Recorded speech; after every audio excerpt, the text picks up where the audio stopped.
Right here behind me, the attic in this home is being cleaned by the Butte-Silver Bow County Residential Metals Abatement Program. The team cleans toxic heavy metals from attics and yards in Butte. It is hard work, requiring hazmat suits and bulky equipment that can be a heavy burden in the dead of winter and the boiling heat of summer. According to EPA data, as of 2023, RMAP has cleaned approximately 1,500 properties.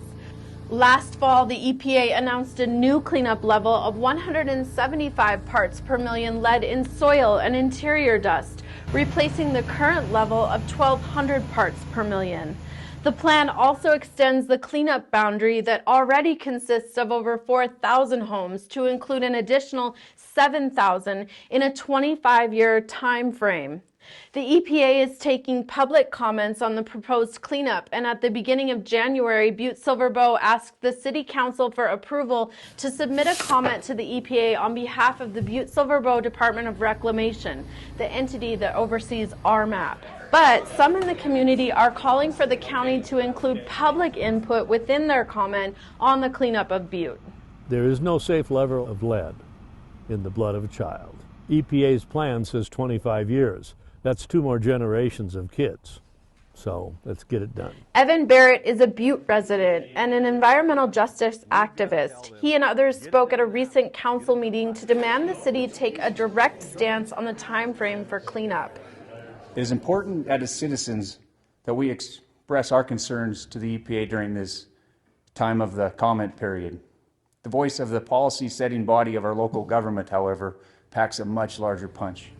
Butte-Silver Bow's comment submitted to the council includes a question on why a school and sports complex were not included in the new boundary, but the comment largely consists of questions about logistics and how the cleanup will impact the county.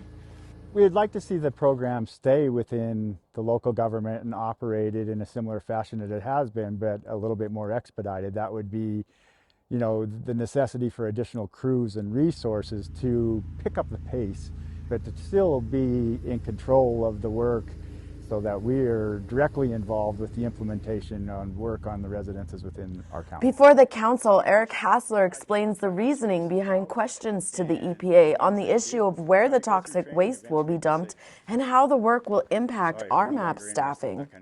Staffing is definitely going to be a constraint, pending how things go.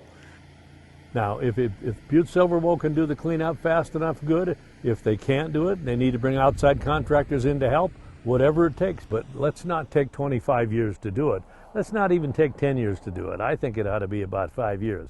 Insist that BP get it done and get it done now. Our children and grandchildren, are already facing this lead poisoning danger. We cannot allow it to pass on to any succeeding generation.